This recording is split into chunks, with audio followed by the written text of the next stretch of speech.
If you're a nerd like me, you've probably paid a lot of attention to the props used on The Big Bang Theory. One of the ones that stood out to me is Raj's monitor. It appears a few times throughout the show, and look at it. The speakers look like they're floating off to the side, and this whole thing had this really elegant design. I thought it was custom made to look futuristic or luxury. It would totally fit the character. But it turns out this is a real monitor, and there's only a few videos about it on YouTube. It's the Dell C22W, also known as the Dell Crystal Monitor. It was unveiled at CES in 2007 and was released a few days before CES 2008. Look at how good this looks. The chrome feet, the speakers floating in this thick glass, the little traces that connect them to the monitor, even the way the power light illuminates the Dell logo, and the single cord that connects everything to the monitor.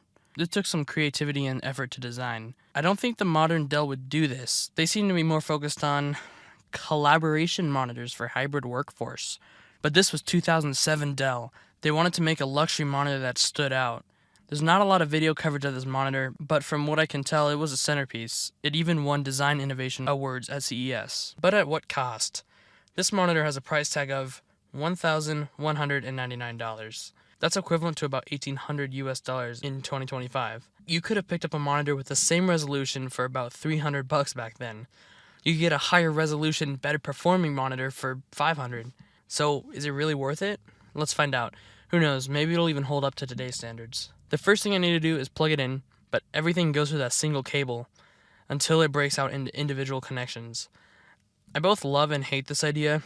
The downside is that there's a single point of failure for the whole monitor, and repairing that would be very annoying. However, I think it really helps the looks of the monitor. Having cables running all over your desk, that's for normies. It breaks out into HDMI, USB, power, and this RCA jack. At first, I thought it was a composite video input, but I was reading the CNET article on the monitor, and it says it's a subwoofer output. Not just any subwoofer output, but one that Dell makes as an optional accessory, and apparently never sold on the website.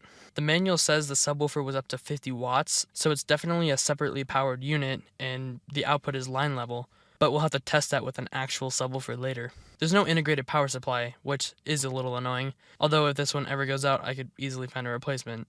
I plugged it in and the Dell logo on the bottom lights up orange. Now for the input, the manual shows what looks exactly like an old Optiplex. So I got an old Optiplex running Windows Vista. That's the version that the drivers are made for, and yes, the drivers are still available on the Dell website. Now everything's ready to go. I'll hit the power button and the orange standby light changes to a very faint blue light. I'm sure it was brighter when it was brand new. And the monitor boots up and we're on Windows Vista. Except I lied. I really wanted to use the Optiplex because it's similar to the computer shown in the manual, but unfortunately I couldn't get it working. Luckily, I have another Vista computer, but it's not a Dell. I couldn't even install the display drivers on the Optiplex, and it didn't even have HDMI. But yeah, I have this Pavilion that's perfect for the job. It has HDMI and runs Vista natively.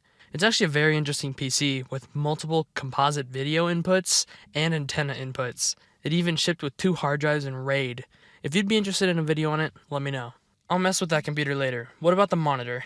It actually holds up today. Compared to a basic 1080p panel you can buy now, it's still acceptable. It is a little lower resolution, coming in at 1680 by 1050, but that's also 16 by 10, which is a bonus.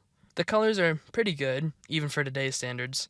I have this on the factory setting, which has the brightness and contrast both at 75%, and I'd say it's reasonably bright. My only complaint is that the highlights tend to look slightly blown out, just the really bright stuff. But considering it's almost 20 years old, and that being my only complaint, it's pretty good. Now this next part is going to sound like an advertisement, but it's not like you can even buy this monitor. As for the bezel, normally a 22-inch monitor being surrounded by nearly an inch of bezel would look really outdated.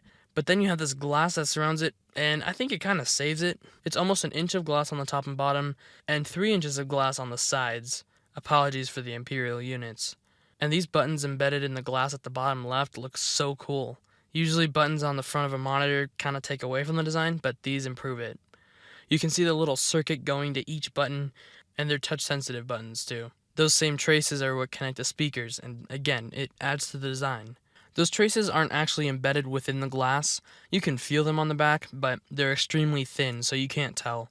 The front is still one uniform sheet of glass. Seriously, there's no gap between the monitor and the bezel or anything. One sheet. Oh, there's also a webcam integrated into the top bezel. We'll see how good that looks, but that's pretty cool. And yes, this is the most reflective monitor ever. It doesn't impact usability too much, but it's really hard to film. I like that they have 4 speakers. Instead of having one crappy speaker inside the monitor, they have 4 crappy speakers on full display. Okay, calling them crappy is a little harsh, but I mean,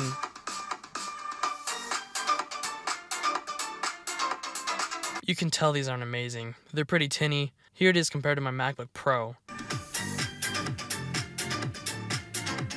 Listening to these side by side makes the monitor speakers sound even worse. To be fair, they're some of the best monitor speakers I've ever heard. If I could pair it with a speaker that would be able to handle some low end... Oh yeah, that breakout cable has a subwoofer output. Now we're talking.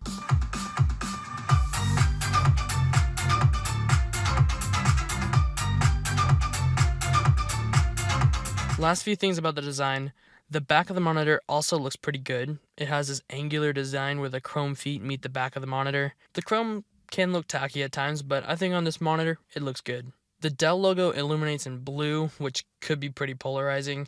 You can't turn it off either. I think it looks pretty good, but some people might not. I do wish the cables didn't have these huge ferrites on them. There's one on both sides, so I'm assuming having all these different signals in the same cable was a problem for them. The USB and HDMI also have ferrites on them. Okay, let's go over the menu, then I'll install the drivers for Windows Vista. Apparently there's a whole app and you can adjust settings from the computer, but spoiler, I couldn't really get that working. The menu is refreshingly simple to use. The first page is just brightness and contrast, then you have color settings. There's some different modes like graphics and video. If you change it to video, there's immediately more contrast and sharpness, but I think it kind of messes with the whole image. There's a bunch of presets too that has various outcomes, but none of them are really good. It does allow you to change the hue and saturation though, which isn't available in graphics mode, but I'm leaving it in graphics. It also has presets like multimedia and game, but none of those look good either. The only one I would ever use is custom, which lets you adjust the R, G, and B levels independently. I wouldn't use this much, but if this monitor ever develops some weird tint or something, it's nice to know I can correct that. Under display settings, you have aspect ratio, response time, and contrast settings. Audio is pretty standard, including bass and treble. You can also choose to have the input come from HDMI or USB, so I guess you can route audio through the USB cable.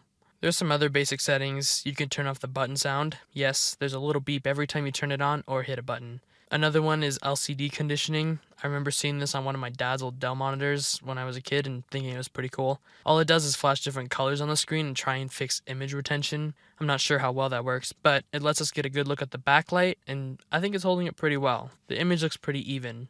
This DCC/CI setting is one that I've never heard of. It says it lets you adjust the monitor settings with an app on the PC, but yeah, I couldn't get that working. I did try though. I first installed the driver from the Dell website. Now Device Manager recognizes it as a Dell C22W monitor, along with the webcam and other stuff. But that didn't install an app for controlling settings of the webcam. The manual references an app called Webcam Suite, which I can't find any downloads for. I guess it lets you adjust camera exposure and other settings and lets you pan the camera. As far as controlling the monitor settings from the computer, there is a third-party app called Click Monitor DDC that's supposed to give you those controls, but the main website is down, and the only version I can find doesn't support Vista.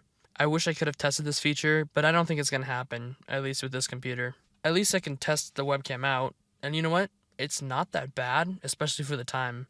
This was shot in a room with nothing but natural light. You can set it all the way up to 1600 by 1200 at up to 10 frames per second, but if you drop it down to 640 by 480, it's a smooth 30 frames per second. Not bad. Now, I don't plan on using a Vista PC with this. I'm actually using one of these Dell Wise thin clients. This is the 3040, and it can be found on eBay for around 30 USD. I didn't know these existed, but they're basically low-power devices that connect to a remote computer using RDP or Citrix or whatever. It gives you 2 monitor outputs and USB for peripherals.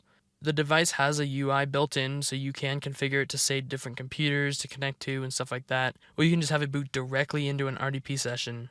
So I'm going to have this hiding away, and all you can see is the monitor. It's a pretty slick setup.